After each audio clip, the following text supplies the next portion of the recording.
People always say that you have to have money to make money, and that there's an extraordinary level of sacrifice on the road to success. So how is it that investors like us, who didn't start out with much money and who don't rely on banks and credit, how is it that we can increase our income and build our wealth in a way that doesn't require us replacing one full-time job with another while still enjoying the things in life that matter most to us? That has always been the big question, and this podcast reveals the answers. I am Carrie Like, and this is the Investor Warrior.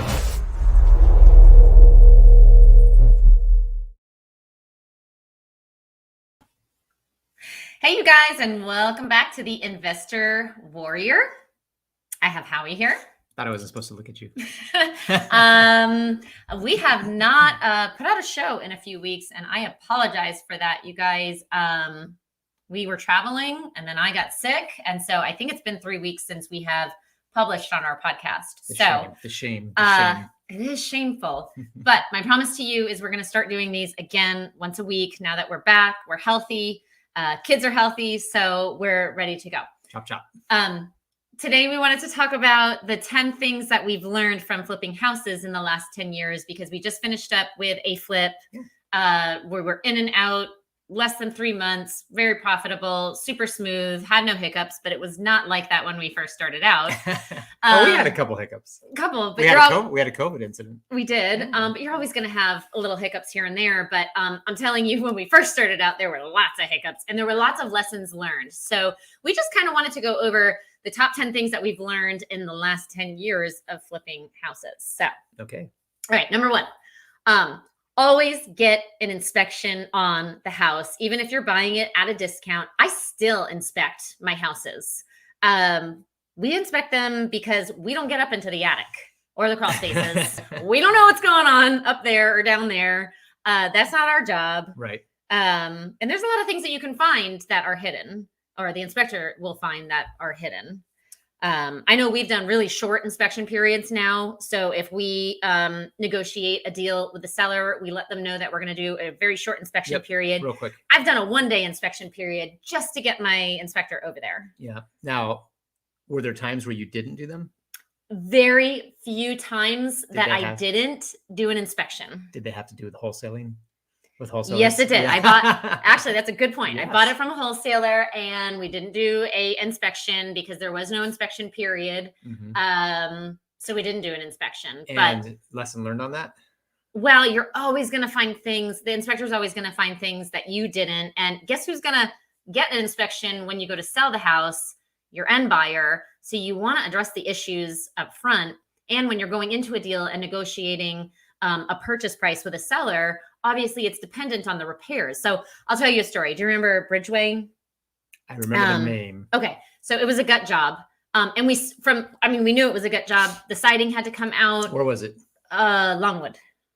I don't know if you ever went there. I do. I remember the name. So when I was negotiating the deal, I said, we put it under contract with an inspection period, like a 5-day inspection period. And we had the inspector come over. And I remember it was this young guy that used to work for the inspector company that we used all the time. Yeah. And so he was younger and new, and he went up into the attic, and this is like the middle of summer when it's really hot in Florida. He came back down with his like gas mask on, came down from the attic, and he like took off his mask and he was like, "Oh my God, that is the worst attic I've ever been up in." And I was like, "Oh no."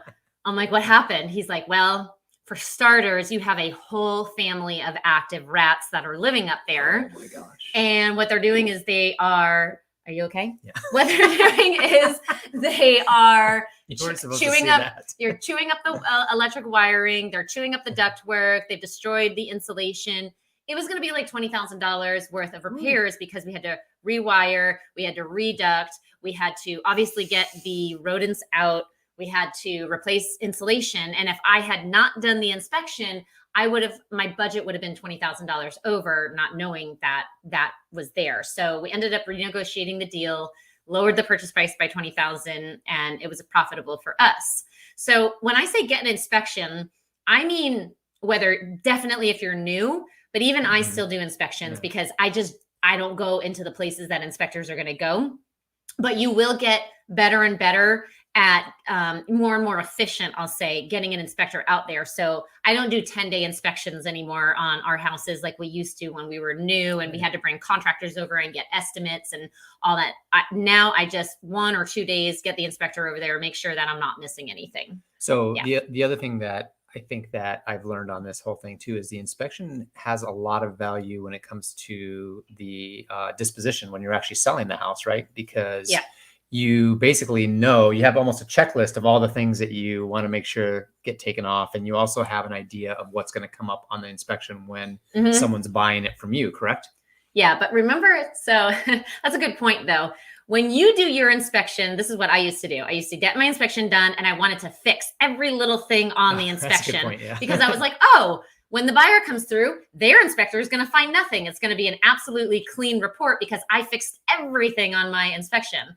But what you're going to find out is that every inspector is different. They find different things. They nitpick on different things. And so we were spending all this money to repair even the littlest things on the inspection.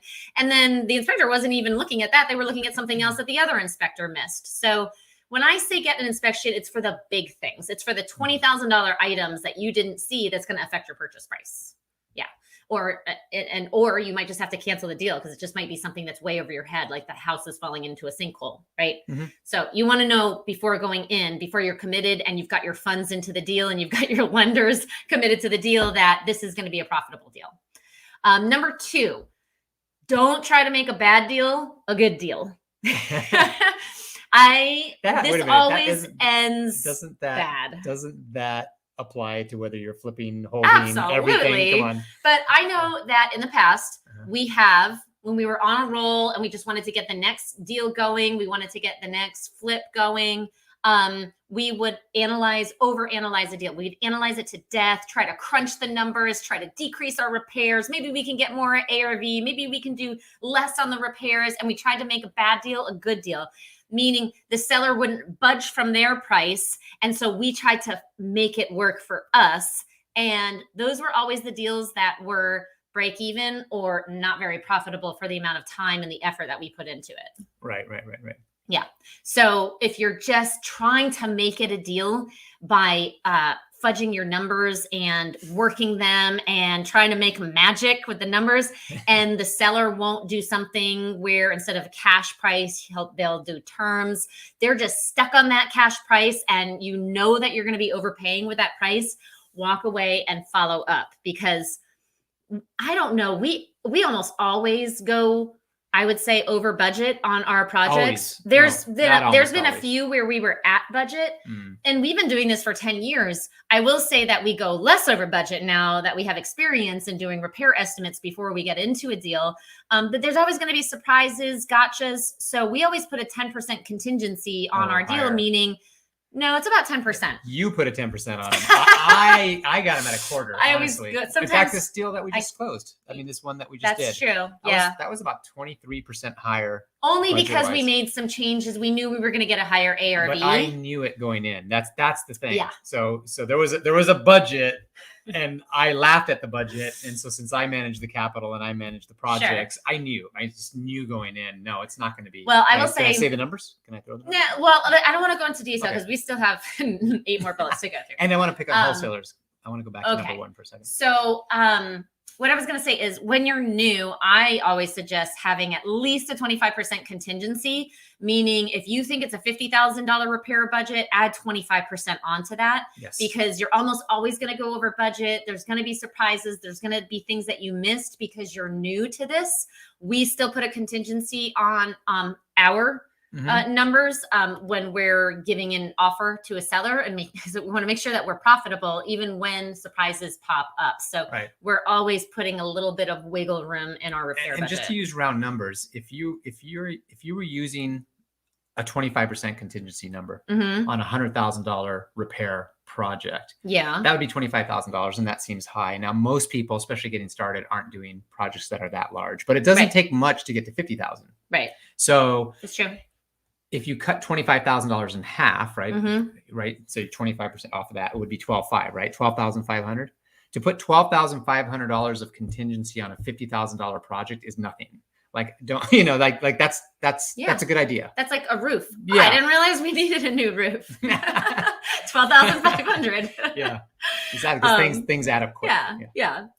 Okay. Wait, before you go to number 3, I want to go back to number 1. Sure. I want to talk about the wholesaler thing because we touched on it. Okay. But not everybody may have experience in buying from wholesalers, flip type projects from wholesalers. Mm-hmm. Why is that a challenge? I just want to talk really quickly, explain why that's a challenge when it comes to the inspection and what to do about it. Go ahead. Real quick. Talk fast. You know it better. Oh, yeah. I'm asking you. I would say that, so we have bought from wholesalers before. We both wholesale properties and we buy from wholesalers.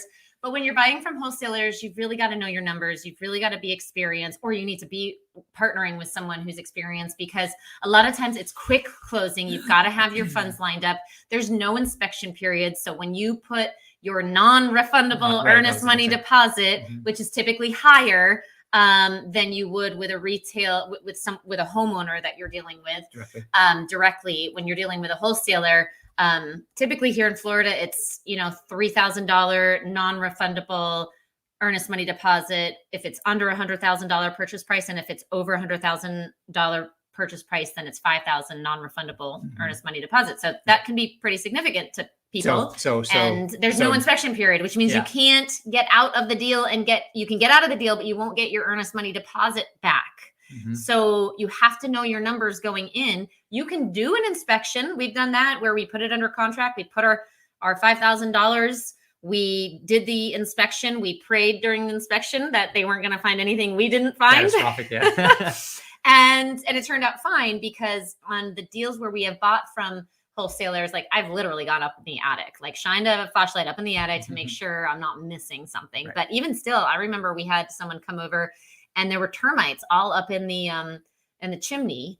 And we actually did the inspection before we gave them our earnest money deposit. And so we backed out of it. We didn't have any money into it, because after we did the inspection, we had no idea it was the chimney, and it was all we don't really have a lot of chimneys here in Florida, and it was all eaten up by termites, and we were going to have to completely redo it. It was brick, and it was just going to be a big job. Right. So the numbers were already tight. We were trying to make a good deal, or a bad deal a good deal. So if you don't have a lot of experience, and you haven't bought from a lot of wholesalers, then you definitely want to beware. Be careful. Yeah. Okay. I would say number 3 is don't over improve or under improve. So it's really easy to start putting in either what you want in the house, and sometimes what you want might be an expensive taste, or you're trying to save money and you're putting crap in the house or just low quality stuff in the house when it's a high end home. So there's a really delicate balance, I think, between over improving, which is putting too much money into it, and under improving, which is not putting enough money into it for the buyer that you're looking for. So can you give maybe an example or two on both sides? Well, if I have a $100,000 home, I'm not putting $5 a square foot tile in that home. I'm putting 80-cent square foot tile in that home, because most likely who's buying that is a landlord who's going to be renting it. Might be in a lower income area. I mean, I don't even know if you can buy $100,000 houses anymore. Days. Yeah. And anywhere in the country. That's not true. It's called raw land. Prices are up. Vice versa. I'm not going to, let's say I have a house that's going to retail for $600,000, which is a little bit on the higher end here in Florida. I'm not going to put 80-cent tile in that home, because that's not the kind of buyer. They're going to go in and they're going to say, this is cheap. This is a cheap job. I'm not buying this house for $600,000 because it's crap. Oh, let's talk about our last deal on that, because we had, this was a home that retailed in the mid to upper 600s, correct? Yes. And the flooring that you went with, I was a little nervous about it. I didn't think it was up to par. Talk just about that example. You don't think it's up to par because it's vinyl. So right now, luxury vinyl plank is really in, and I would put it in our house. It's durable. We have kids. We have dogs. You can't ruin, you can't scratch luxury vinyl plank. And now they're making higher end luxury vinyl plank. And when we think of vinyl, we think of that like that thin vinyl sheets that our grandmothers had in, their kitchens. It's not that anymore. It's thick. It floats. It feels like wood when you step on it. It kind of gives a little give if you're doing a floating vinyl plank, and it's beautiful. But yes, it's vinyl. So if you're doing an higher end home, that can have a negative impression on people, though it's getting more popular. The way I avoid over improving or under improving is I look at my competition and I look at what's sold in the property. So one time my cabinet guy called Greg, and he said, I have a client here and they're wondering if they should remove the soffits in the kitchen. He's like, how do you determine whether you remove the soffits in the kitchen? Because he had seen over the years that sometimes I would remove the soffit and add 42-inch cabinets all the way up to the top. And sometimes I would leave the soffit there and just add whatever existing size cabinet was there, either 30 or 36-inch. When you remove the soffit, it costs money because it's not just removing drywall, right? Sometimes, a lot of times there's wiring running through the soffits, there's plumbing. So it's not just removing the soffit, you actually have to fix what's going on there and put it somewhere else. And then obviously the cabinets are going to be more expensive because they're bigger. So he said, how do you determine whether you're going to do that? Because there's a cost difference, but there's also a value difference. And so I said, well, I'm going to look at what's sold in the neighborhood and what my competition is in the neighborhood. If I'm in a $600,000 neighborhood, which is a little bit higher end, but all of the soffits are in the pictures and they're selling these houses for basically the same that I could sell the house without the soffits, why am I going to put money into removing the soffits? Yeah, I might sell it faster because it's more updated, but why would I put all that money into it if I don't have to? So I'm always looking at pictures of the neighborhood houses, what has sold, what is my competition, and that's going to determine to me what kind of fixtures am I going to put into the house. Right. And just for you listeners out there that are around the country, these numbers are relative, right? So in Central Florida, getting into the 600,000 and 700,000s. Now you're getting into above the bread and butter homes, upper middle class. Yeah, if you're in California, if you're in California, that's like 1.8 probably. Buy you a square of dirt, maybe. So it's relative, right? So think upper middle class versus working class. Yeah. Okay. That goes into our next bullet item, which is really, really important with COVID and the things that are happening in today's world with the supply chain is order materials ahead of time. As soon as you start the project, order every single material you can think of, down to the doorknobs and the light switches, and just have them in the house. Because the worst thing that you can do is get to a point where no more work can continue until they install, let's say, kitchen cabinets. And all of a sudden, there's 3 kitchen cabinets that are on back order and they're not coming for weeks and weeks, and you have no work going on because time is money with a flip. And every single day that goes by that you're not doing work on that house is money out of you also taken out of your pocket. You also lose momentum with your contractors. So trying to get them back, trying to get them re-engaged, all that has a lot of overhead to it. And I would say that in our case, in our world, in our business, flipping houses and actually rehabbing houses is one of our strongest competencies in the real estate business. But this issue right here is the one that bites us the most. And part of it is that Carrie is very artistic. And so we're pressuring her to make decisions that she doesn't want to make, because she hasn't seen things kind of start to form. Yes. And so it's really, really tricky. Yeah. And even on this last one, this was the one thing that probably bit us a little bit, right? It delayed us a few days. Yeah, a few days. We'll leave it at that. So just a few days. So we have vowed that we're going to really work hard to try to get these designs up front. Well, and you never know when the shortages are going to happen right now. Exactly. Like we started this project and all of a sudden there was an appliance shortage. We just met with a developer who said before they even break ground, he's ordering garage doors and windows and appliances because the lead time is like a year, I was going to say 6 months. A few months. It's just crazy. So especially with COVID and everything going on, just make sure you order all of your materials up front. Okay. That leads us into the next one. Work with the right contractors. How do you know you're working with the right contractor? I run my new contractors through a series of questions. They've got to be licensed. They have to be insured. I add our company on as additional insured if this is a big project, or I think I'm going to work with them, or I think I'm going to work with them into the future. And what that does is it further insures me. And then I get notifications if they don't renew their insurance, or they do renew their insurance, and they have to be licensed. But I also run them through like another set of 10 questions. And it tells you a lot about whether they're going to be a good contractor who's going to work with you and who's not going to take your money and run, or the opposite. And we had a situation where I did not run the contractor through these questions that I have. And it was because it was a referral from a friend. And I thought, well, he's being referred by a fellow investor colleague, so I don't need to pre-screen him.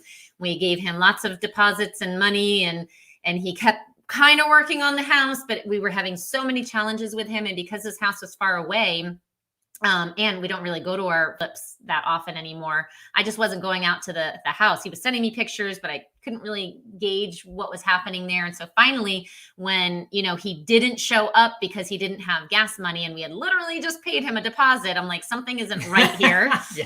And I drove out to the house and I was shocked. And we ended up having to fire him after we had just given, him another deposit. And we hired another contractor to fix the work. So it ended up being very expensive.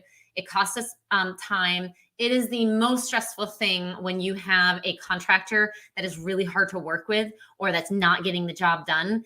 And the most stressful thing. The slogan, hire slowly, fire quickly, is so important when it comes to contractors. And we did the opposite with this guy. Can I also add something? Yeah. There was a fact, Carrie's leaving out a lot of the context only because we'd be here for 2 hours if she were to add in all of the history and maturations that would around with this. But one of the key factors that went into this was price.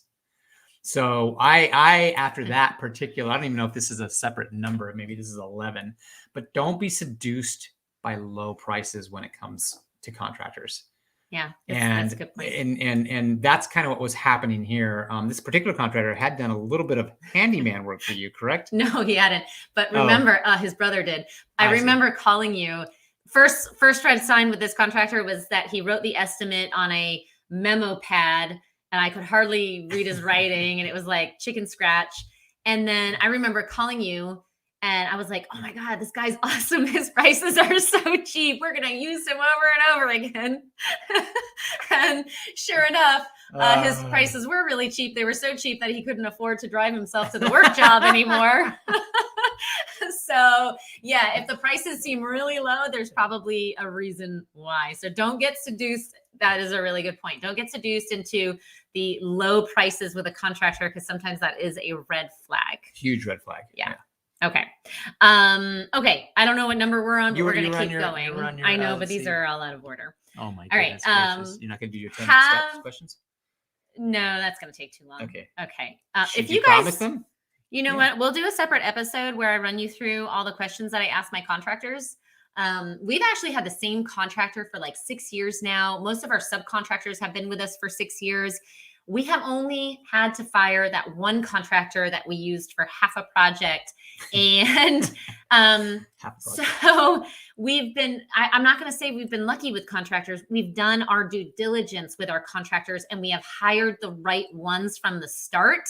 And so I think I'm just going to have to do a whole episode on the interview questions I asked our contractors and the documentation that we receive from our contractors before we even work with them. And hopefully that will help you to form a long-lasting relationship with your contractor, because that is really important when flipping houses. You get to know their prices. I can go into a house and I know exactly what the price per square footage is going to be on paint, flooring, because we worked together for so long now with Eddie that we know his prices. I don't have to get him over there much anymore before we put it under contract to get an estimate. Now, if you're new to flipping houses, during your inspection period, that's when you might want to bring contractors over to get estimates to make sure that your repair estimate is what you think it is. Yeah. Right. Absolutely. Okay. So we're going to do another episode. We're going to do another episode. 10 questions. Yeah, because that would take a long time. Next one is, make sure you have your financing lined up and ready to go, even if you don't have a project. We are in the money business, whether it's buying and selling houses or raising capital, working with private lenders, hard money lenders, banks, whoever you're going to use, or your own money, but whatever you're going to use to finance these projects, start lining up that capital now. You can start talking to hard money lenders now, even though you don't have a project. That could be like a whole nother episode, because I actually have a whole list of questions that I ask when I'm working with lenders who are not private individuals.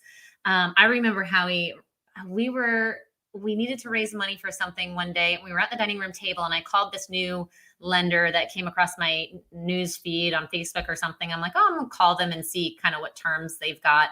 And I went through this list of like 15 questions, like down to the detail of everything. I wanted to know everything up front. And then finally I got off the phone with him and I remember you turned to me and you were like, I bet that guy is like, holy moly, I've never been asked that many questions before. But it's really important to know where you're going to be at with these lenders, because the worst thing you can do is get to closing where you're going to buy the house and you have all these fees that pop up that you didn't know were there, or you have to come up with more money, or you didn't know what you were getting yourself into. But more importantly, when you have a deal under contract, a house under contract, I think can be really stressful when you don't have the funds lined up and you're scrambling. Yeah. That's very stressful. Yeah. So I don't think you have to have a deal to start having these conversations. In fact, when you start talking to private individuals that have money to lend, this is a skill at having these conversations, and it comes with experience. So start having those conversations now. That can be a whole nother episode, which we'll probably have to do. Okay. Do you have anything to add? I'm taking over here. No, that's fine. I'm used to it. Okay. So, Are you what's still next? out of order? Yeah, I'm totally out of order. All right. Next, I would say use the same materials and colors that you know. This is going to decrease decision fatigue. You can get really exhausted and worn out with flips when you are constantly trying to make decisions on fixtures.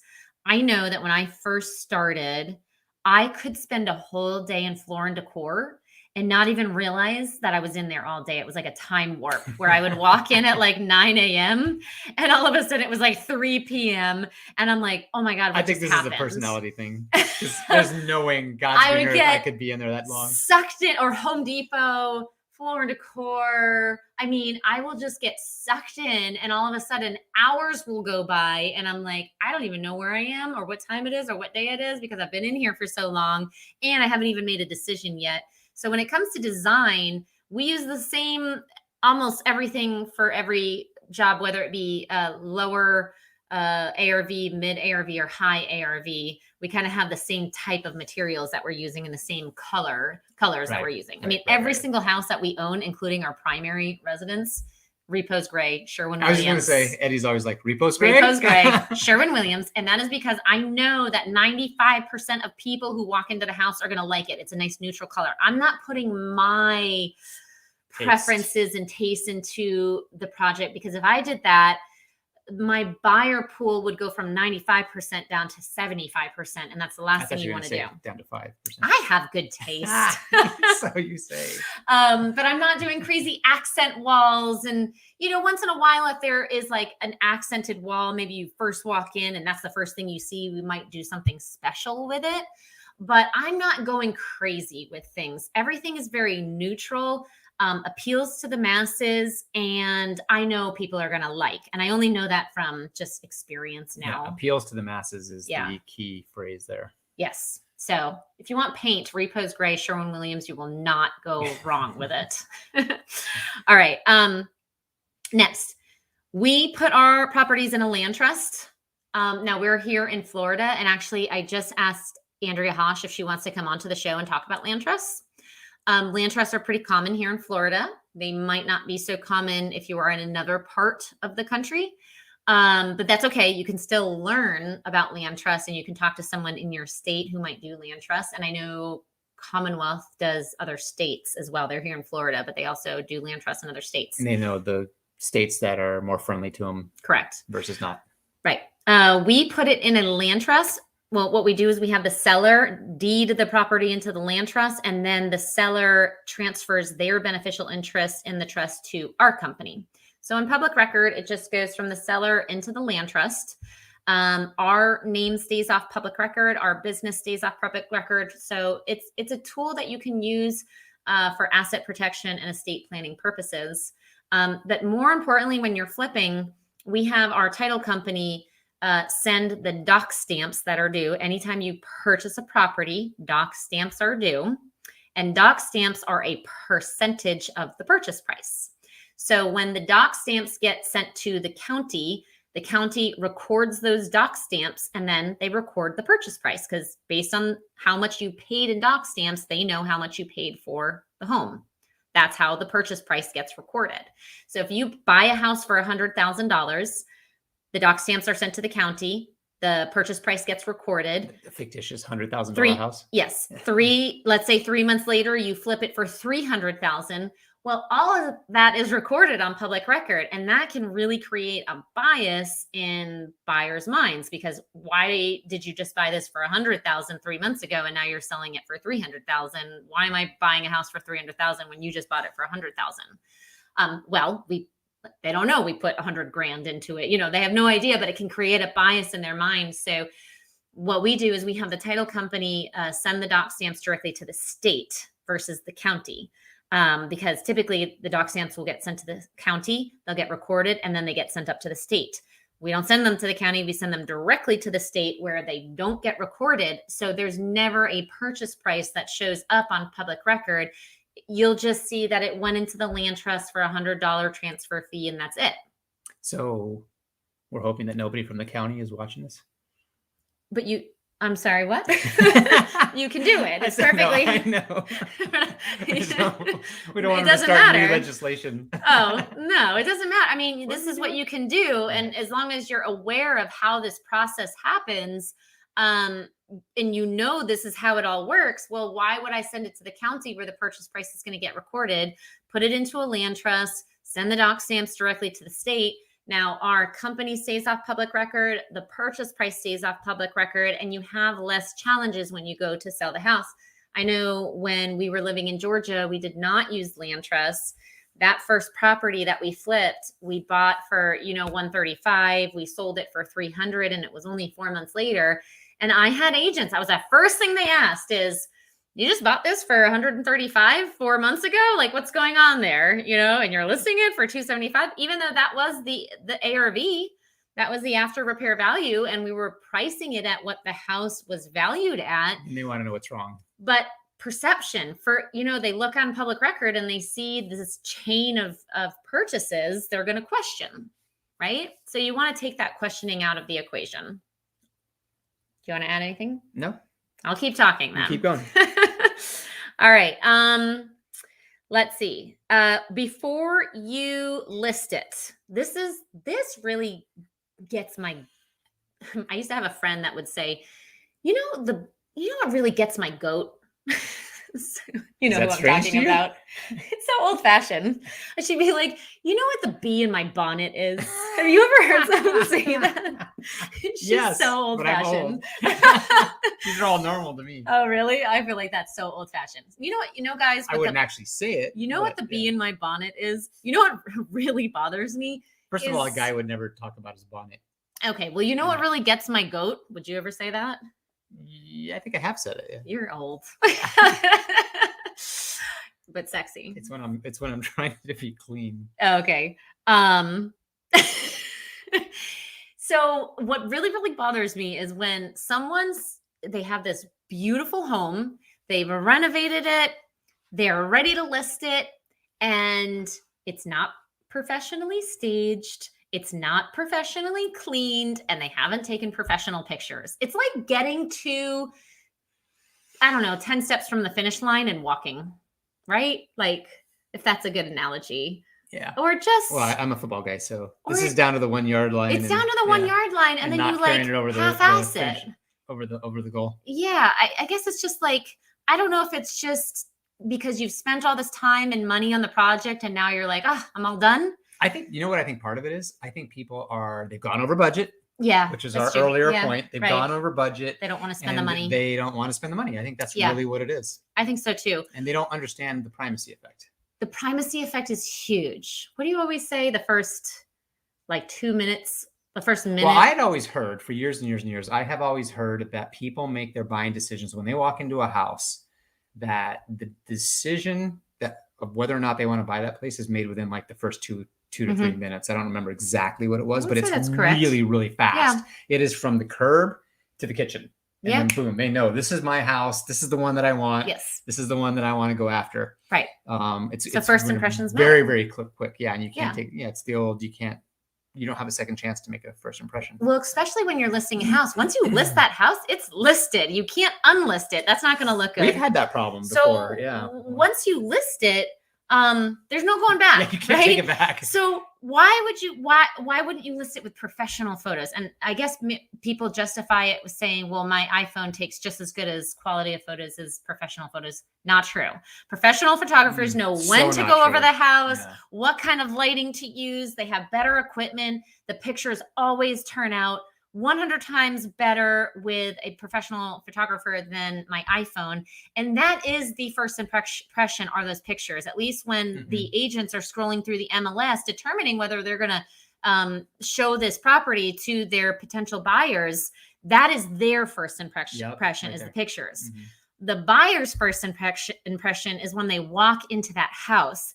And if that house is not staged and cleaned down to like you can put a black glove on and put your hands everywhere and not come up with one speck of dust on that glove, that again is first impression. We just had a house where when I went in, we were just about to list it.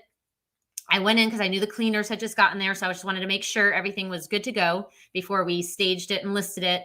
And I walked in, it was just the right time of the day when the sun was shining through and I could see dust, kind of like a layer of dust everywhere. Cobwebs and stuff. I called them. I said, you need to come back here and do like a dust through a sweep. Like I nitpicked everything in that house, but I have every right to do so because it's my house and we're listing it and I paid for a professional service and I made them come back, clean all the light switches, there was a layer of film on the vinyl floors, which is easy.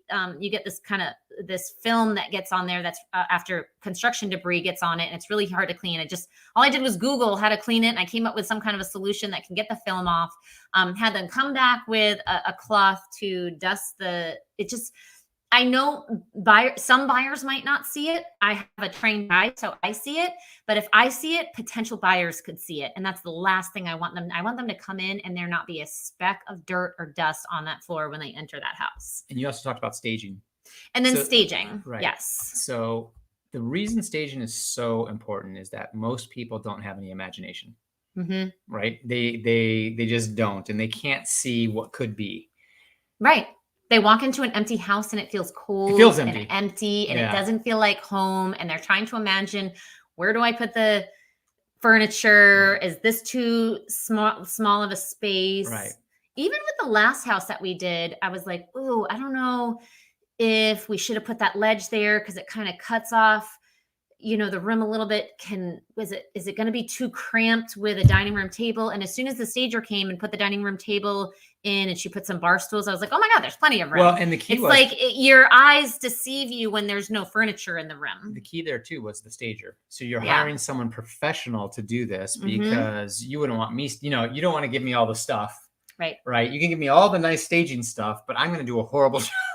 Most likely. Like, deciding where to put stuff and how to place it and all that kind of stuff. So that's accurate. And this also gets back to your original budget. When you're doing your budget, it's more than just the construction. Yes. Yeah, absolutely. I don't know. Every house that we have professionally staged, that house has always flown off the market and almost all full price. And this, by the way, this goes back to this crazy market that we're in right now. We still do it in the crazy market. People will say, you don't have to stage a house. That house, as long as you have a renovated house with the low inventory and it's a seller's market right now, it's gonna, fly off the shelves. But my point was that your statement about I've always staged houses and those houses have always flown off the market quicker. That statement goes back pre-COVID craziness. Even in the buyer's market. Even in the more normal, the more normal markets. It's true. Yeah. So it's not just now and this insane thing that we got going on at the moment. And if it's a lower ARV, I will still go in and lightly stage it. I might not be hiring a professional stager to go in and put furniture in the house, but I'm putting shower curtains up, some rugs, some decorative stuff, even if this is a house that I might be selling to a landlord who's renting it. So our rentals we stage. If we have new tenants going in, we will have it professionally cleaned and staged. Yeah. So stage. So professionally staged, professionally What number are we cleaned, on? professionally. I don't know. Photographed. Okay. I think we're on 10. Okay. Pre-qualify your buyers. Just because a buyer comes through with an agent and they have a pre-qualification letter doesn't mean they're going to be able to perform on their loan. And it just really sucks when you have to put when you put a house under a contract with a buyer and 3 weeks later they have to cancel the contract because their underwriter came back and said, we can't give you this loan. And now you've had that house off the market for 3 weeks. Time is money, right? Your holding costs have accumulated over those 3 months and you've got to put it back on the market. And now people are asking, oh, what happened? Why did Right. This affects the listing, right? This affects well, the listing and the listing on history. public record, now you see that it was listed, it was taken off, now it's backlisted again. Is that public record or is that just the MLS, yes. the way the MLS? No, it's public record. Oh, okay. Yeah. Zillow. You go on Zillow, you can see all the listings on, listing removed, pending sale. And so now I've got to explain, well, the buyer fell through. And if that happens multiple times, now people start to question what's going on. What's going on with your house? Yeah. Are people's financing falling through because of the house or because of the buyers, right? So again, we always want to reduce the amount of questions people have because if questions come up and confusion comes up, they might not want to move forward. So you want to, if you're going to put it under contract with a buyer, put it under contract with a qualified buyer. That means that I want a pre-approval letter, not a pre-qualification letter, because those are two very different things. I might call their lender before I even put it under contract with them, just to make sure that, the lender is pre-qualification letters are not worth the paper they're printed on. A pre-qualification letter generally means they've run your credit, and based on what you have told them they give you a pre-qualification letter, versus a pre-approval letter is when you have submitted most of the documentation that they're requiring, like W-2 pay stubs, all the bank statements, income, all the tax statements, everything. Yeah. A pre-approval letter holds much more weight than a pre-qualification letter because they've done a lot of the legwork up front, and they're going to be more qualified to me as a buyer if they are pre-approved rather than just pre-qualified. So if they're pre-qualified and I'm thinking about moving forward with them, I'm going to call their lender and say, hey, like, what is this pre-qualification? Why did you give them a pre-qualification? Is it just based on their credit score and what they're telling you? Or have you actually started pulling some of their paperwork? Like, where are you at in this process? And how confident am I going to be in moving forward with this buyer based on what the lender's telling me? Yeah. Mm-hmm. So pre-qualify your buyers. Do you want to add anything? I think those were my kind of top 10 takeaways of all the flips that we've ever done. Let's do a recap. See if you can get them in order here. Just real quick. So number 1, get an inspection, whether you're new or experienced. Yeah. Some kind of an inspection. Even when you're experienced, there's so much value. Okay. Don't try to make a bad deal a good deal. Don't try to crunch numbers to make it work, because when you crunch numbers, it almost never works. Yep. See things for what they are. Don't buy other people's problems. Yes. Unless you can solve them profitably. Correct. Don't over improve or under improve a house. Huge, especially for those that haven't been doing this for a long time. Yep. And how do we do that? We look at our competition. We look at what's been sold. We look at the pictures of the houses around us and what kind of fixtures and materials they use, what kind of renovations they had. And put your own taste buds aside. That's true. If you have expensive taste, like I do, like a lot of people do, put your taste buds aside. Order material ahead of time. That's going to reduce lag time in your renovation. What number was that? Oh, we're on number 4. All right. Okay. Order materials ahead of time. So as soon as you purchase that property, start ordering every single fixture you can think of, down to the light switches, and just keep them in the garage. We have, we order a Simply Safe home security system, which is like $300 on Amazon. Mm-hmm. Sometimes we sell it with the house. Sometimes we'll take it and move it to the next house, but it's nice because it's a portable security system that you set up in every house.